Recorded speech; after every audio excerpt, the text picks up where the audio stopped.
Hello student, good morning. जैसा कि आप सभी को पता है कि हमने 9 डेज में हिंदी के 6 टॉपिक कंप्लीट करने का एक स्मार्ट और छोटा सा और एक बहुत ही इम्पॉर्टेंट टारगेट सेट किया है कि हम 9 डेज में मंथली क्रॉनिकल इसी मंथ की कंप्लीट करेंगे और हिंदी के 6 टॉपिक अच्छे से कंप्लीट करेंगे। उसके बाद हम अपना 1 अप्रैल से जीएस का टारगेट बनाएंगे। तो आज का छोटा सा टारगेट आपको बताने से पहले कुछ कमेंट ऐसे हैं जिनका रिप्लाई देना बहुत ज़रूरी है।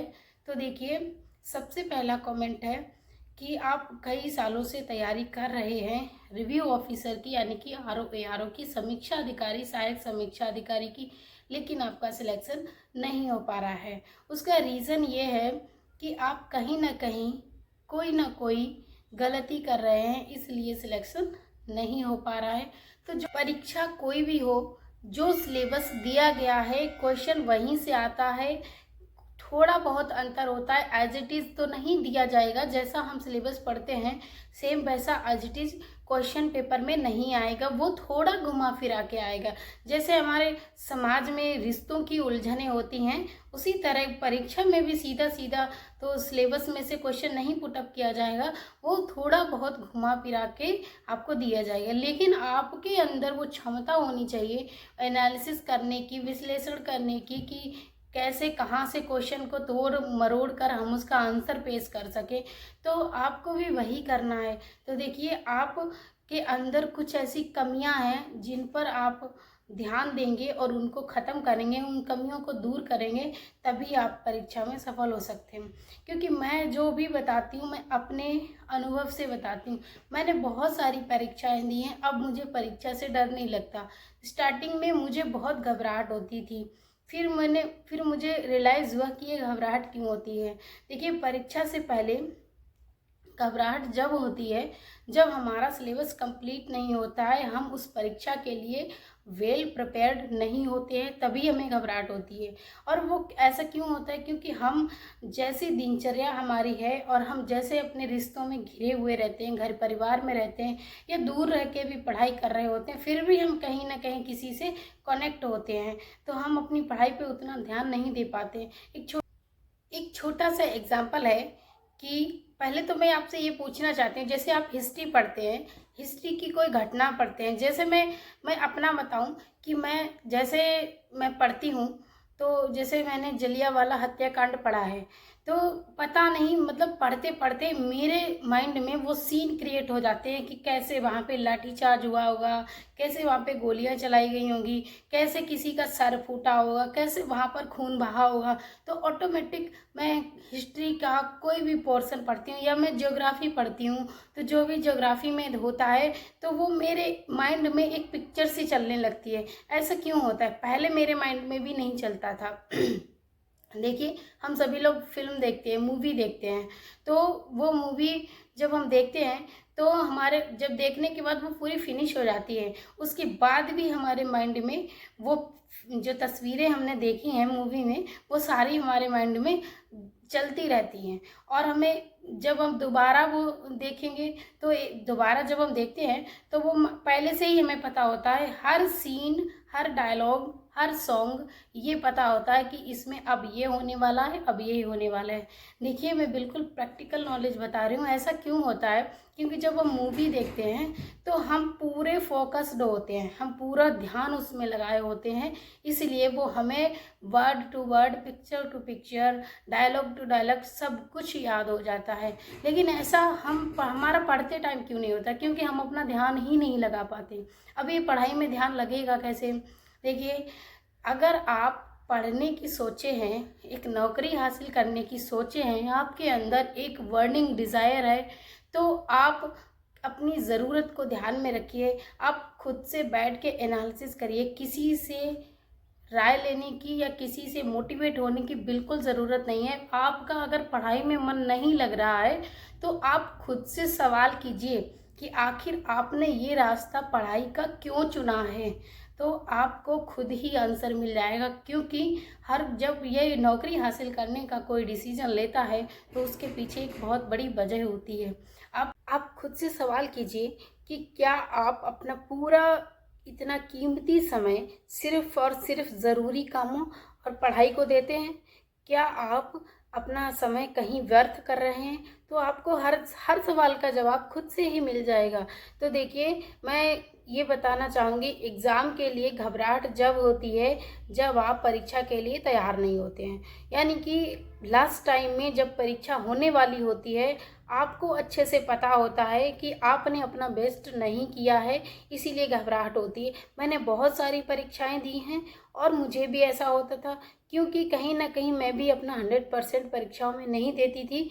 और जब पेपर हो जाता था और पेपर लेके जब घर आती थी, उसका एनालिसिस करती थी, तब पता चलता था कि क्वेश्चन कहीं बाहर से नहीं आया है, जो सिलेबस हमारा है वहीं से क्वेश्चन आता है। तो आप तैयारी नहीं अच्छे से करते हैं, इसलिए घबराहट होती है। अभी पर्याप्त समय है, अभी भी जहाँ भी आप समय अपना व्यर्थ गंवा रहे हैं वो बंद कर दीजिए। देखिए, मैं जैसी होती हूँ वैसे ही कैमरे के सामने आ जाती हूँ, क्योंकि मुझे पता है कि अगर मैं अपना 10 मिनट भी बर्बाद करूँगी तो कहीं ना कहीं कोई ना कोई दूर बैठा पढ़ रहा होगा और वो एक नंबर भी मुझसे ज़्यादा हासिल कर लेगा, तो वो मेरे से बेहतर हो जाएगा, मेरे से बेहतर पोजीशन पे आ जाएगा। और यहाँ पर वैकेंसी आपको पता है कितनी है और कितने कैंडिडेट इसकी तैयारी में लगे हुए हैं। इसलिए अपना 1 मिनट भी वेस्ट नहीं गंवाना है और बस पूरा का पूरा समय पढ़ाई पे देना है। और फिर देखिए आपके अंदर कैसा कॉन्फिडेंस होता है। बिल्कुल भी आपको घबराहट नहीं लगेगी। अभी 3 महीने पूरे हैं, अप्रैल मई जून का, और जुलाई का महीना रिवीजन के लिए रहेगा। तो आप बिल्कुल अच्छे से तैयारी कीजिए और बिल्कुल भी आपको टेंशन लेने की ज़रूरत नहीं है। जितना सिलेबस दिया गया है उसी सिलेबस को बार बार पढ़ना है, बार बार रिवीजन करना है। और एक समस्या ये आती है कि कोचिंग की, कि क्या हम कोचिंग करें या टेस्ट लेने के लिए कोचिंग जाएं या टेस्ट घर पर दें। तो देखिए, ये आपकी सुविधा के अनुसार हो सकता है। कई सारी समस्याएं होती हैं, बाहर नहीं जा सकते हैं। अगर आपको बाहर कोचिंग जाने में कोई समस्या नहीं है, आप हर तरह से सक्षम हैं, तो मैं कहती हूँ कि आप ज़रूर कोचिंग ज्वाइन करें, टेस्ट देने के लिए भी करें। और जैसा आपको जहाँ पर भी हेल्प चाहिए तो आप ज़रूर सक्षम हैं, तो बिल्कुल भी आप इसको रिस्क मत लीजिए, ज़रूर कोचिंग जाइए। तो ठीक है, बस अब आप स्टार्ट करते हैं आज का डेली स्टडी टारगेट। तो मैंने कम शब्दों में जितना मुझसे हो सका मैंने आपको बताया है, क्योंकि ज़्यादा समय व्यर्थ नहीं गंवाना है वीडियो में भी देखने में। तो आप इम्पॉर्टेंट चीज़ें ही पढ़िए और फालतू की चीज़ें मत पढ़िए। जितना आपका सिलेबस है उसी पे फोकस रहिए। तो अब चलिए स्टार्ट करते हैं आज का डेली स्टडी टारगेट। आज का 9 डेज का जो हमारा हिंदी का टारगेट है, हिंदी का 6 टॉपिक कंप्लीट करेंगे, उसमें आज तीसरा दिन है। ठीक है, और मुझे आशा है कि आपने जो बाकी 2 दिन हैं आपने अच्छे से टारगेट पूरा किया होगा, क्योंकि टारगेट बहुत ज़्यादा नहीं था, बहुत ही सिंपल और छोटा टारगेट था। आपने अच्छे से उसको कंप्लीट किया होगा, क्योंकि हम 9 दिन में हिंदी ये कंप्लीट करके रख देंगे। फिर हम अपना 1 अप्रैल से जीएस का स्टार्ट करेंगे और बीच बीच में हिंदी का टाइम निकाल के रिविज़न बराबर करते रहेंगे, नहीं तो हम भूल जाएंगे। तो नंबर 1 पर पढ़ेंगे सामान्य हिंदी घटना चक्र से तत्सम तद्भव के जितना भी तत्सम तद्भव दिया गया है सारे शब्द अच्छे से पढ़ेंगे। उसके बाद ऑथेंटिक बुक का एक वीडियो देखेंगे। अगर तत्सम तद्भव का आपको मिल जाता है, चैनल पे भी पढ़ा होगा, मैंने एक वीडियो अपलोड किया है तत्सम तद्भव का, वो देख लेंगे, आदित्य पब्लिकेशन का है। उसके बाद करंट अफेयर क्रॉनिकल मैगजीन से पढ़ेंगे 22 पेज नंबर से 30 पेज नंबर तक। अगर आपके पास क्रॉनिकल अवेलेबल नहीं है तो आप मानस सर से भी क्रॉनिकल का पढ़ सकते हैं, लेकिन वीडियो लंबा होगा, थोड़ा टाइम भी आपका वेस्ट हो सकता है। स्पीड बढ़ाकर आप 2x पे देख लीजिए। तो आपके पास क्रॉनिकल अवेलेबल है तो बहुत अच्छी बात है कि आप अपने हिसाब से ज़्यादा पढ़ सकते हैं। तो ये रहा आज का डेली स्टडी टारगेट, इसको कंप्लीट कीजिए। आज के डेली टारगेट में 2 टॉपिक हैं, एक तो है करंट अफेयर का, दूसरा है तत्सम तद्भव। तो करंट अफेयर हम क्रॉनिकल से कंप्लीट करेंगे। उसके बाद जो तत्सम तद्भव है वो हम सामान्य हिंदी घटना चक्र से पढ़ेंगे और आदित्य पब्लिकेशन की बुक का कंपाइलेशन देखेंगे। वीडियोस में मिल जाएगा आपको, या आपके पास अगर बुक है तो आप बुक से पढ़ लीजिए, नहीं तो आप वीडियो से देख लीजिए और लिख कर याद कीजिए। लेकिन तत्सम तद्भव को हम पहचानेंगे कैसे? शब्द शायद हम भूल सकते हैं, लेकिन अगर हमें इसकी पहचानने की कला हमें पता चल गई कि हम इन तत्सम, कौन सा शब्द तत्सम है और कौन सा शब्द तद्भव है, इसको कैसे जानेंगे?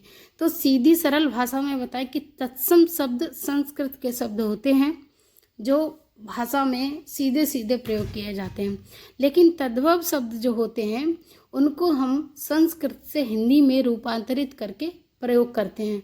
तो एक तो ये हो गई इसकी पहचान। दूसरी जो हमारी व्यवहारिक पहचान है, जो किसी किताब में नहीं लिखी है, पढ़ते पढ़ते मुझे ये रियलाइज़ हुआ है कि तत्सम शब्द जो होते हैं वो थोड़े अटपटे और थोड़े जटिल होते हैं और जिनका प्रयोग हम अपनी दैनिक भाषा में नहीं करते हैं, तो वो तत्सम होते हैं। मुझे ऐसा लगता है कि तत्सम शब्द थोड़े जटिल होते हैं और थोड़े अटपटे से होते हैं। तो देखिए किस तरह से हम इनको जानेंगे कि कौन सा तत्सम है, कौन सा शब्द तद्भव है। ये जो शब्द मैंने कॉपी पर लिख रखे हैं, देखिए मैं भी लिख लिख के ही याद करती हूँ, तो आपको भी वही सजेस्ट करती हूँ कि आप लिख लिख कर ही याद कीजिए।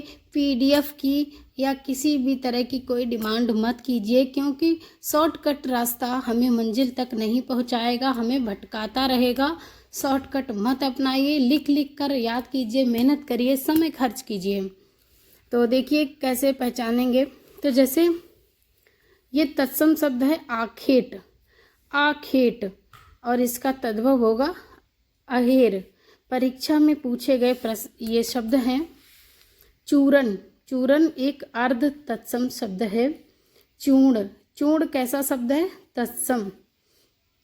चूना तद्भव है। जैसे अब चूर्ण है, चूर्ण थोड़ा बोलने में भी अटपटा लग रहा है और थोड़ा बोलने में इसको प्रेशर भी पड़ रहा है। चूना, सीधा सीधा बोल दिया हमने चूना, तो ये तद्भव है। तत्सम शब्द संस्कृत का शब्द है और तद्भव शब्द संस्कृत का रूपांतरित शब्द, विकृत शब्द है। हिंदी में जिसका प्रयोग करते हैं हम, अपनी बोलचाल की भाषा में भी तद्भव का ज़्यादातर प्रयोग करते हैं। तो सीधा सीधा है कि तत्सम थोड़ा जटिल होगा शब्द और तद्भव थोड़ा सरल होगा, जिसको हम बोलचाल में भी प्रयोग करते हैं। तो इस तरह से आप इसको पहचान सकते हैं। तो अर्ध तत्सम को पहचानिए। ये जैसा बुक में लिखा गया है ठीक वैसे ही मैंने नोट कर लिया है, ताकि आप अच्छे से समझ सकें। इसी तरह से प्रश्न पूछे जाते हैं। अक्षर, अर्ध तत्सम को पहचानिए। अक्षर ये अर्ध तत्सम है। अक्षर ये तत्सम है। आखर ये तद्भव है। अमृत, अमृत, इसको बोलने में थोड़ा दबाव पड़ता है और ये थोड़ा सा जटिल है। अमी, अमी सीधा सीधा। आंचल, आंचल ये तत्सम है। इसका तद्भव है आंचर। अंश ये बुक में नहीं दिया गया, ये इसका तद्भव क्या है इसको मैं आपको बाद में बता दूंगी। आम्र, आम्र तत्सम है, इसका तद्भव है आम। अमृत तत्सम है। अमी और अमी ये तद्भव है आंचल, आंचर। अट्टालिका, अब देखिए ये थोड़ा जटिल शब्द है। अट्टालिका, अट्टालिका ये तत्सम है, इसका तद्भव है अटारी। अग्निष्ठिका ये भी थोड़ा जटिल है, तो ये तत्सम है। अंगीठी तद्भव है। अक्षोट, अक्षोट ये तत्सम है, इसका तद्भव है अखरोट। अंधकार, अंधकार अंधेरा ये तत्सम है, ये तद्भव है। अग्नि तत्सम है। आग तद्भव है। आलस्य, आलस, देखिए आलस नहीं, बोलचाल में हम अपना आलस नहीं प्रयोग करते हैं, हम आलस बोलते हैं। तो आलस्य तत्सम है। तत्सम एक तो एक और पहचान है, इसको बोलते बोलते शब्दों को पढ़ते पढ़ते ये मुझे प्रैक्टिकली रियलाइज़ हुआ कि तत्सम शब्द में सा, अधिकतर शब्दों में शा आएगा, लेकिन तद्भव में ज़्यादातर शब्दों में ता और शा नहीं आएगा। तो ये भी एक पहचान है इसकी कि तत्सम शब्दों में ज़्यादातर में सा आता है। तो ये भी अपने प्रैक्टिकल में ध्यान कर लीजिए। आलस्य, आलस। अश्रु, आंसू, अश्रु तत्सम है, ये तद्भव है। अक्षी ये तत्सम है, ये तद्भव है। तत्सम शब्द हैं। अब देखिए गायक, नायक, शावक ये सारे तत्सम हैं, इसमें भी तत्सम शब्द हैं। इस तरह से परीक्षा में पूछा गया कि कौन कौन से तत्सम हैं। उर्वर, कोंकण और कोण ये सभी तत्सम हैं। इसके बाद नेक्स्ट है उपालंब। उपालंब का तद्भव है उलाहना। अब देखिए बोलचाल की भाषा में हम उलाहना प्रयोग करते हैं लेकिन उपालंब नहीं प्रयोग करते हैं, तो ये उपालंब क्या है, तत्सम है, उलाहना तद्भव है। अद्वर्तन, अद्वर्तन, उबटन। अब देखिए ये अद्वर्तन उद्वर्तन है, अद्वर्तन नहीं उद्वर्तन है। उद्वर्तन देखिए ये कितना जटिल है, और उबटन सीधा सीधा शब्द है, तो ये तत्सम है, ये तद्भव है। तो ये हमारी प्रैक्टिकल पहचान है कि हम पढ़ पढ़ के इस तरह से इसको पहचानेंगे कौन सा तत्सम है और कौन सा तद्भव है। रटने से या किसी की PDF याद करने लेने से कुछ नहीं होता है। आप शब्द को पहचानिए, इसकी परिभाषा को देखिए। एवं तत्सम है यों, यों। हम एवं बहुत कम यूज करते हैं, यूं, यों का हम यूं यूज करते हैं भाषा में। तत्सम शब्द है कटि, कर्क, कृषकाय और कृष्ण, ये सारे तत्सम हैं। कटि, कर्क, कृषकाय और कृष्ण। किशन जो शब्द है, किशन, हम इसको यूज करते हैं। किशन जो है वो तद्भव है। काष्ठ ग्रह, काठ ग्रह, काष्ठ ग्रह, काष्ठ ग्रह, काष्ठ ग्रह, ये परीक्षा में पूछा गया है, उसी तरह मैंने इसको लिख दिया है। कर्तन, कर्तन का मतलब काटना। कपाट, किवाड़, कपाट तत्सम है और किवाड़ तद्भव है। दुग्ध, ये देखिए दुग्ध का तद्भव होगा दूध।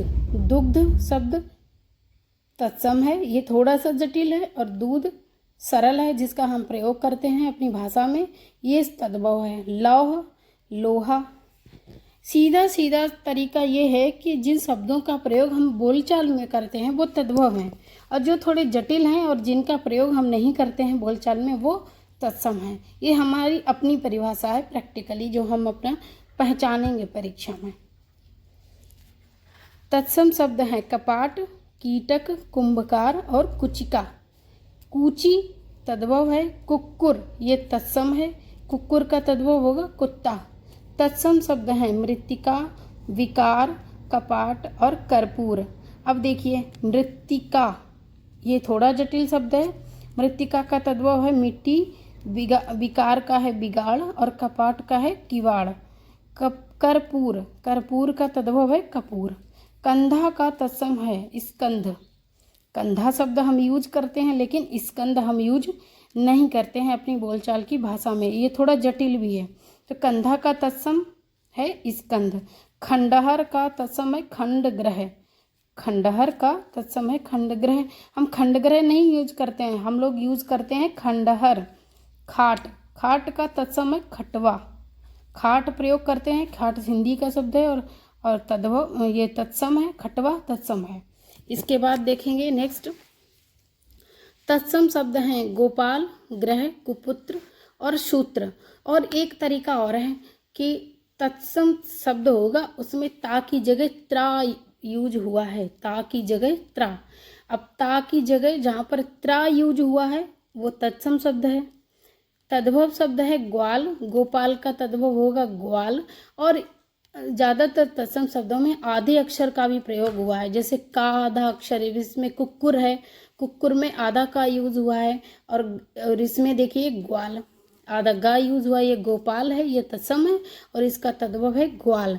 तो इस तरह से भी आप अपनी प्रैक्टिकल भाषा में इसको यूज कर सकते हैं, पहचान सकते हैं। तद्भव है ग्वाल। और गृह, घर, कुपुत्र, कपूत। अब देखिए इसमें त्रा है, इसमें ता है, तो कुपुत्र, कपूत और सूत्र, सूत। तत्सम शब्द है ग्राहक, गर्दभ, गौ और घट।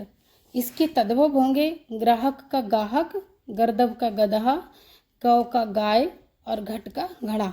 गोबर का तत्सम है गोमय, गोमय। गेहूं का तत्सम है गोधूम और इसके तत्सम है गृध, तद्भव है गीध। तत्सम है गृध और तद्भव है ग्रीद। तो तत्सम ग्रंथि और तद्भव होगा इसका गांठ। हरिद्रा, हरिद्रा तत्सम है हल्दी, तद्भव है। अब हरिद्रा थोड़ा जटिल है शब्द, यहाँ पर देखिए ग्रंथि भी थोड़ा जटिल है, हम लोग इसका यूज भी नहीं करते हैं। हम यूज करते हैं गांठ का, हम यूज करते हैं हल्दी का। तो ये हल्दी और गांठ ये तद्भव हैं, और हरिद्रा ग्रंथि ये तत्सम है। हस्त, हस्त का तद्भव हाथ। श्रृंगार, श्रृंगार का तद्भव सिंगार। और इस तरह के भी प्रश्न कभी कभार परीक्षा में पूछ लिए जाते हैं, तो आपको ये भी पता होने चाहिए। विसर्ग का प्रयोग किन शब्दों में नहीं होता है? विसर्ग का प्रयोग किन शब्दों में नहीं होता है? तद्भव, तद्भव शब्दों में विसर्ग का प्रयोग नहीं होता है। तो ये वीडियो आपको कैसा लगा कमेंट में ज़रूर बताइएगा, क्योंकि इस तरह का वीडियो बनाने का फिर मुझे मोटिवेशन मिल जाएगा, फिर मैं इस तरह के वीडियोज़ आपके लिए लाऊंगी। तो ज़रूर बताइएगा ये वीडियो आपको कैसा लगा। आई होप आपको तत्सम शब्द तद्भव पहचानने का जो मैंने तरीका, प्रैक्टिकली तरीका बताया है, आपको अच्छे से समझ में आया होगा। तो ये मुझे कमेंट में ज़रूर बताइएगा, और स्टडी टारगेट अपना अच्छे से फॉलो कीजिए, टाइम निकालिए, परीक्षा के प्रति समर्पित हो जाइए। और इस वीडियो के स्टार्टिंग में मैंने जो भी छोटी छोटी ज़रूरी बातें बताई हैं, तो बहुत ही इम्पोर्टेंट है, आप करके देखिए, व्यवहार में लाके देखिए। और उनका सार संक्षेप यही है कि अगर आपको घबराहट हो रही है तो इसका मतलब आप पूरा ईमानदारी से समय परीक्षा की तैयारी में सिलेबस को कंप्लीट करने में नहीं लगा रहे हैं। तो आप सारे गैर ज़रूरी काम छोड़ दीजिए, अपना दिल और दिमाग एक जगह लगाइए, बस सिलेबस पर। सिलेबस को रटने की बजाय समझने की कोशिश करें। अगर सिलेबस याद नहीं हो पा रहा है तो इसका एकमात्र रीज़न ये है कि आप उसमें मन नहीं लगा रहे हैं। देखिए, आप मन अगर नहीं लगा रहे हैं तो ये सबसे बड़ी गलती है। मन लग क्यों नहीं रहा है?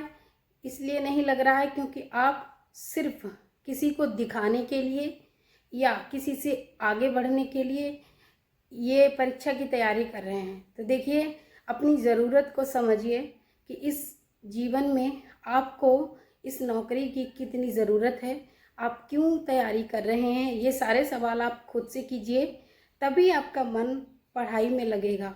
सिलेबस से बाहर कभी पेपर नहीं बनता है। जितना आपका सिलेबस है क्वेश्चन वहीं से आएगा।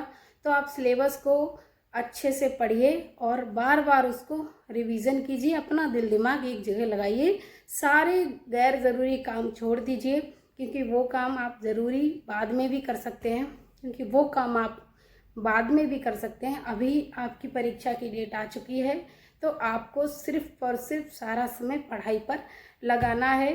समस्या ये भी है कि पढ़ते पढ़ते हमें ये लगता है सिलेबस बहुत ज़्यादा है, हम इसको याद कैसे करें। देखिए, सिलेबस बहुत ज़्यादा नहीं लगेगा अगर आप उसमें इंटरेस्ट लेंगे। एक छोटा सा ही एग्जाम्पल आप देख लीजिए कि आपने लाइफ में जितनी भी आपने मूवीज़ देखी होंगी, सबकी स्टोरी आपको याद होगी। क्यों याद है? क्योंकि आप उसमें इंटरेस्ट लेते हैं। जब देखते हैं, मूवी देखते हैं या कोई सॉन्ग सुनते हैं, वो आपको ऑटोमेटिकली याद हो जाता है। आप याद करने की कोशिश भी नहीं करते हैं, वो याद हो जाता है। स्टोरी याद करने की कोशिश भी नहीं करते हैं, वो याद हो जाता है। क्योंकि जब आप देखते हैं स्टोरी या गाना सुनते हैं तो आपका माइंड एक जगह होता है, फुली कॉन्सेंट्रेट होते हैं, इसलिए वो ऑटोमेटिक याद हो जाता है। अगर यही इंटरेस्ट, यही पूरा कंसंट्रेट आप सिलेबस को याद करने में देंगे तो सिलेबस भी आपको याद होने लगेगा। जब पूरा का पूरा सिलेबस आपको याद होगा, इसमें जो भी टॉपिक दिए होंगे वो आपको समझ में आते होंगे, तो आपको बिल्कुल भी सिलेबस भारी नहीं लगेगा और अच्छे से सब तैयार हो जाएगा। तो मुझे लगता है आपके डाउट्स क्लियर हो गए हैं। इसके बावजूद अगर कोई समस्या आ रही है तो आप मुझे कमेंट के माध्यम से, और मेंस के बारे में बिल्कुल भी सोचना बंद कर दीजिए, उसकी कोई रणनीति अब नहीं सोचिए, क्योंकि प्रीलिम्स के बाद हमें इतना समय मिल जाएगा कि हम मेंस की तैयारी कर लेंगे। देखिए, उसमें के 2 टॉपिक जो है वो हम ऑलरेडी प्रीलिम्स के साथ ही तैयार कर रहे हैं। जीएस और हिंदी के जो 5 टॉपिक हैं वो हम तैयार कर रहे हैं। बाकी बचे जो टॉपिक हैं वो हमें इतना पर्याप्त समय मिल जाएगा कि हम बचे हुए समय में मेंस की अच्छे से तैयारी कर लेंगे। अभी आप सिर्फ और सिर्फ प्रीलिम्स पे फोकस कीजिए। प्रीलिम्स क्वालिफाई होगा तभी हम मेंस की तैयारी कर पाएंगे।